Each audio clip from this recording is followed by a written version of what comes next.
তো বন্ধুরা কেমন আছো তোমরা? আশা করি ভালো থাকবে। তো আমি যাচ্ছি আজকে আইটিআই কলেজ, তার মানে আজকে হবে রেজিস্ট্রেশন। তো তোমরা শেষ পর্যন্ত দেখতে থাকো। আমি যাতে ছিলি একাই বহালটাই, দেখতেই পাচ্ছ রাস্তাটা, যাতে ছিলি লক্ষণপুর। তারপরে চলে আলি লক্ষণপুরে একটা বাস দাঁড়া ছিল ওই ধারে। তো ওই যাওয়ার লই আমাদের, তো আমরা যাবো লালপুর। তারপরে আমরা চলে আলি লালপুর মোড়ে দেখতেই পাচ্ছ আর দমে ভিড় ছিল, সেই জন্য আমি ফোনটা বের করে লাইলাম। তারপরে আমি আমার ভাই যাতে ছিলি কলেজ দিকে। তো দেখতেই পাচ্ছ এটা লালপুরের মোড়ের রাস্তাটা বটে। আমরা যাতে ছিলি, আমরা উপর ছিলি রোদ পোয়াচ্ছিলি আর বাকিগুলো ঢুকেছিল রুমে।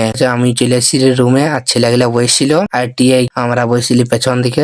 তারপরে আমরা জল খাতে চলে আলি ফিল্টারে। তো তোমরা দেখতে পাচ্ছ ফিল্টারে জল বের করাচ্ছে। তারপরে আমাদের তো হয়ে গেল রেজিস্ট্রেশন। তারপরে চলে আলি, মানে যাতে ছিল রাস্তায় রাস্তায় হেঁটে হেঁটে আমরা মোড় দিকে, লালপুরের মোড়। তারপরে চাপিয়ে গেলি বাসে, আর বাসে অতটা ভিড় ছিল নাই, তো আমরা চাপিয়ে গেলি বাসটাই। তারপরে চলে আলি লক্ষণপুরের মোড়ে নামিয়ে গেলি। লক্ষণপুরে নামে এরপর বলি আমরা যাবো ঘর। তো বাসটা চলে গেল আসে নিয়ে, আর ঘুগনি পকোড়ি খাতে ছিলি। তো তোমরাও দেখো, আমরা তিনজন ছিলি, আমি ছিলি, আমার ভাই ছিল আর সত্য ছিল। তো আমরা খাতে ছিলি ঘুগনি পকোড়ি। তারপরে যাচ্ছিলি আমি ঘর খাইয়ে নিয়ে, আমি রাস্তাটা যাচ্ছিলি লক্ষণপুরে। তারপরে চলে আলি ঘরে বলে এখানে মিনি ব্লগটা শেষ করি। যদি ভালো লাগে তো কমেন্ট করে দিবে আর লাইক